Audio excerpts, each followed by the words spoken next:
It was 2:45 in the morning when I fired up my truck, only to realize something was wrong. My engine roared like a dying lion, shaking the neighborhood awake. That's when it hit me. Somebody had stolen my catalytic converters. But instead of calling the cops, I decided to serve my own brand of justice. And believe me, it ended with the thieves in jail, and their beloved car ripped to shreds like a soda can. If you've ever wished you could turn the tables on someone who wronged you, hit that like button right now. Subscribe if you love hearing about karma served cold, because this one ends with a junkyard crane delivering one of the most satisfying revenge moments I've ever witnessed. I'll never forget that morning. It was the start of my work week. The sky was still dark, stars faintly glowing, the streets dead quiet at 2:45 a.m. I climbed into my truck, turned the key, and instead of the usual rumble, the engine let out this deafening, hollow roar. My heart sank. Anyone who's ever had it happen knows exactly what I realized in that moment. My catalytic converters were gone. That sinking mix of anger, humiliation, and disbelief washed over me. You work hard to keep your vehicle running, and some punk with a saw can steal hundreds of dollars worth of parts in minutes. And the worst part? They didn't just steal from me. They woke up the entire neighborhood. My neighbor's lights started flicking on, blinds shifting, people looking out in confusion. That's when I felt it, the rage. Not just because of the money, not just because of the inconvenience, but because these thieves had the audacity to do it right under our noses. But what they didn't know, my neighbor had cameras, and those cameras caught them in the act. Two local kids, smug little punks cruising around in a beat-up old Crown Victoria. The kind of car that looked like it used to be a police cruiser before it fell into the hands of idiots. Now let me paint you a picture of these guys. They weren't criminal masterminds. They were the kind of wannabe tough guys who thought rolling around in an ex-cop car made them intimidating. No plates, no insurance, taillights busted out, rattling down the street like a tin can full of screws. They spent their days hanging around a chicken shack, blasting garbage music from a busted sound system, and based on what I was told, spending their nights sawing off catalytic converters. I'll be honest, I was furious. But instead of letting that anger eat me alive, I decided I wasn't going to call the cops. No, I was going to do this my way. So I called up a buddy of mine who works in code enforcement. I told him my plan. He didn't just approve.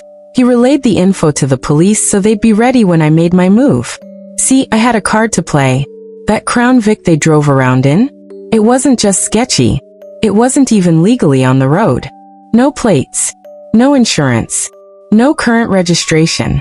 That car was a rolling crime waiting to happen. And I knew exactly how to hit them where it hurt. A few days later, I spotted it. The Crown Vic parked on a quiet side street, abandoned for the moment, like it was just begging me to take action. I called it in, got the go-ahead, and hooked that heap of junk up for a nuisance tow. Now, towing their car wasn't just about inconvenience. No, this was going to unravel everything for them. Because when I brought it to the police station, they tried to run the VIN. And what came back was gold. The car hadn't been legally registered since 2011. The supposed owners? Not these kids. Nope. They'd bought it under the table, no title, no paperwork, because there was a mountain of unpaid registration fees attached. The police took one look at it and said, "Yeah, this thing's a junker. Take it to the yard. We'll file for a certificate of destruction." That's right. Their beloved Crown Vic was officially on death row. Now here's the funny part. These two geniuses thought their car had been stolen by one of their buddies as a prank. Why? Because the lock was so worn down you could start it with literally any car key. So while I'm sitting back sipping coffee enjoying my little victory, these clowns are running around town desperate, frantic, looking for their precious car. And then they found it. At the junkyard. Now this is where karma really flexed its muscles. The two idiots marched into the junkyard, probably thinking they could just smooth talk or sneak their way into driving it back out. One distracted the owner while the other tried to steal the car. But the junkyard wasn't stupid. They knew who these guys were, and they weren't about to play games. So before the kids even got there, the junkyard workers had cut the drive shaft. Even if they got it running, that car wasn't going anywhere. And when the thieves made their move, the cops were already looped in. They were arrested right then and there. But here's the piece de resistance. The moment that made every bit of frustration worth it. The junkyard crew, right in front of the thieves, fired up the crane. Clamps came down. The Crown Vic was lifted high into the air like some sacrificial offering. And then, crunch. Steel buckled. Glass shattered. That old cop car that made them feel so tough was ripped apart, torn down to its bare frame, like a toddler smashing a toy to pieces. And those two? They had no choice but to watch. Their pride, their ride, their little symbol of rebellion, destroyed right before their eyes. Now, I didn't see the destruction in person. But when I drove by later and saw what was left, it was unrecognizable. Just twisted metal, wires hanging loose, the skeleton of what used to be their world. The kids? They got out of jail eventually, but they've been keeping a low profile. Hardly leave their trailer now. Last I checked, they've got some beat-up Jeep Liberty in the driveway, no plates of course. And me? I'm already working with the cops to make sure the moment that Jeep hits public roads, it gets the same treatment. And this time, I'll be there in person to watch karma crush it.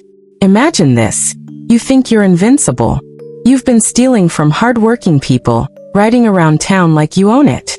And then one day, your pride and joy gets hauled off, ripped apart, and you're standing there in handcuffs, powerless, as the only thing you thought made you special is shredded to pieces.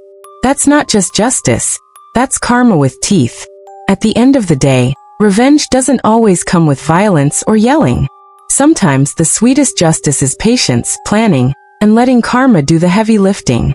And when it does, oh man, it's worth every second of the wait. If this story gave you chills, smash that like button and drop a comment. What's the most satisfying moment of karma you've ever seen? And don't forget to subscribe, because there are plenty more revenge stories where this one came from.